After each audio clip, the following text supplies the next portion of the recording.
It's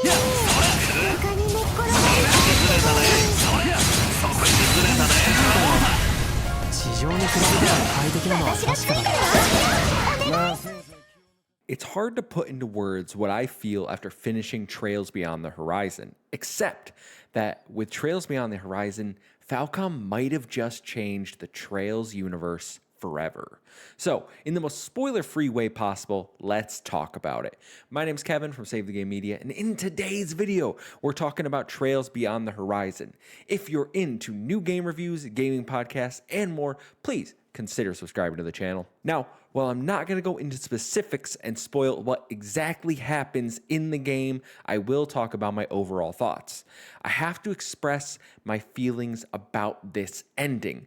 What I can tell you is that when the credits rolled on Trails Beyond the Horizon, I was left in shock, witnessing something that could have massive ramifications for not only the sequel, but the remaining Trails games.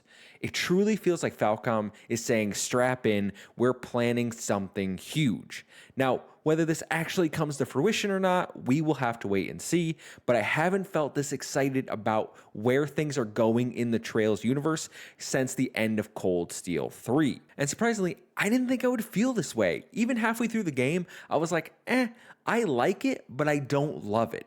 The way people talk about Trails Beyond the Horizon, I expected this to rival the peak Trails games, the Azures, the Sky second chapter, but what I got is just a really good Trails game. I think it's a massive step forward from the disappointment that was Trails Through Daybreak 2, but I can't put it in the same echelon as those previous titles I mentioned. Ping pong, ping pong.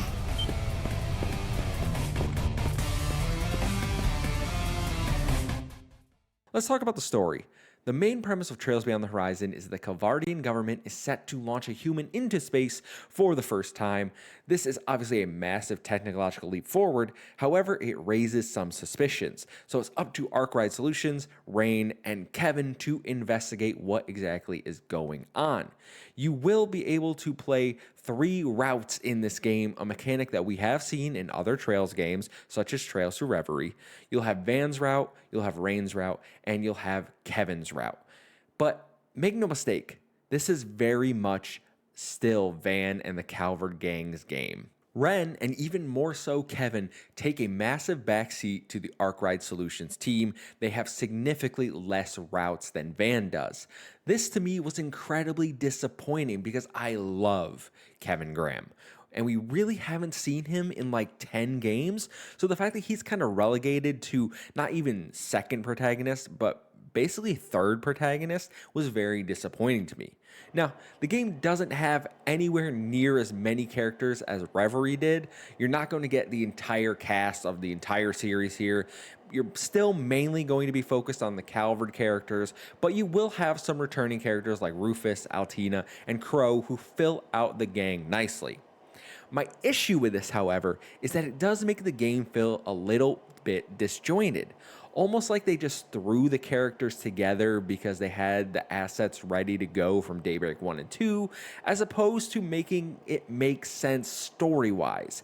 Now, I can look past this because at the end of the day, I like Trails. I like their storytelling, and I like these characters. Sure, does it really make sense for Rixia to pop up here? Not really, but they make it work. Does it really make sense for Altina to be the only Class 7 member to come? Not really in my mind. I feel like we would have the other characters involved, but that's just a personal feeling for me. Others will feel differently, but don't be surprised if your favorite characters don't show up. They might get a shout out here and there, but there's other characters that are just completely ignored, and it's kind of sad that we don't even hear references to what they're doing or how they're doing or what's going on. I really hope we're not leaving certain characters behind in terms of fanfare or how Falcom feels about them.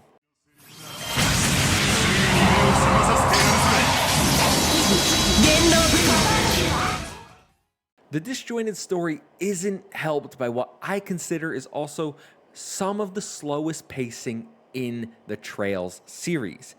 I've long said that 0 was the slowest Trails game, but this one gives it a run for its money.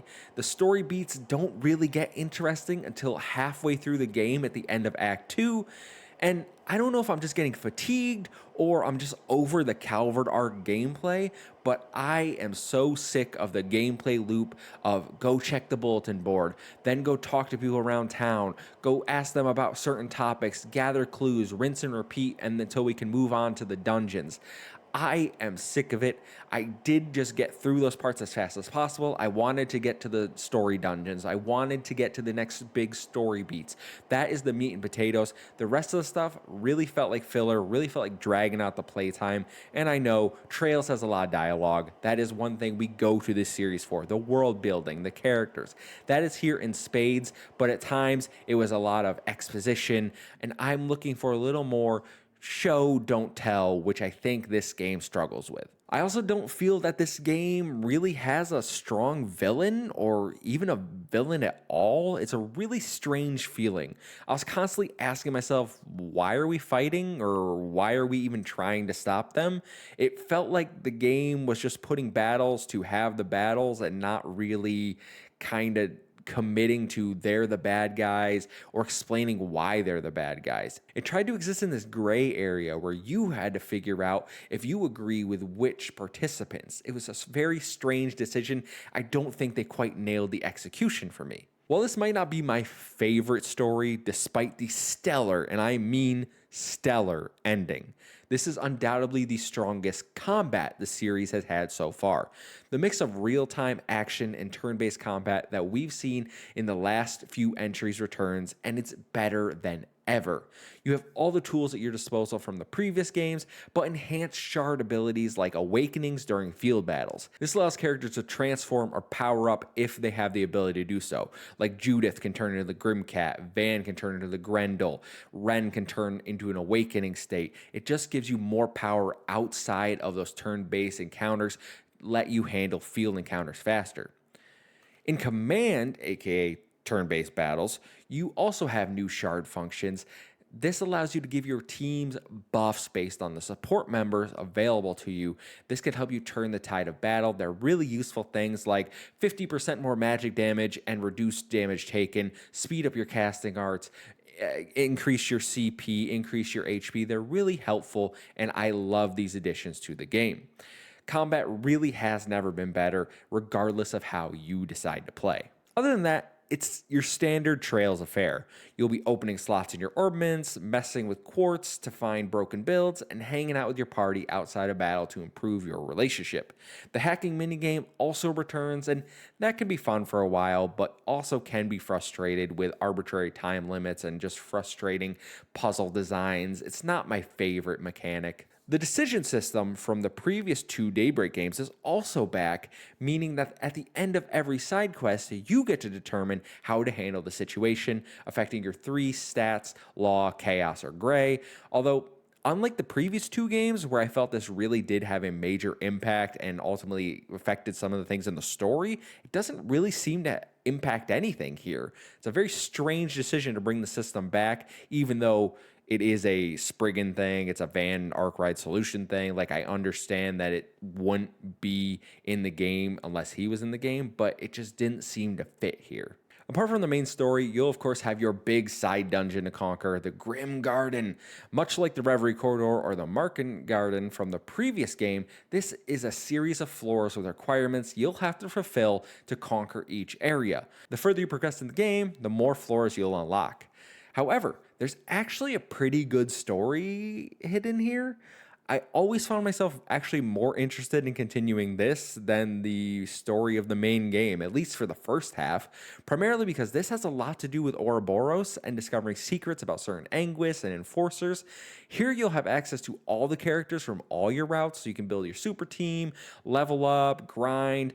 It's just a really fun mini game, and also they actually put in some good lore. They had some world building, and they have a really awesome moment at the end of it where a huge character shows up. This almost felt like a secondary story that was going on simultaneously, and I don't know if they're going to continue this into the main game, if it's going to continue to be relegated to a side thing, but I loved it. All these elements at the end of the day combined for a good Trails game. Not a great one, but a good one. Obviously, fans of the series will have something to love here. JRPG lovers will also find something to love here. And it seems Falcom is done caring whether or not you're caught up. They're saying you're either fully on board at this point or you're not. So obviously, I can't recommend new players start here, but I can recommend Trails Beyond the Horizon. I think this is a fantastic game. I think it has some faults, mainly in the story perspective, in the pacing, but the good outweighs the bad here. So it does get a recommend from me. But I want to know your thoughts down below. If you're playing it, let me know how you're feeling about the game. Follow me on socials. Those links are in the description down below. And until next time, I will see you. Goodbye.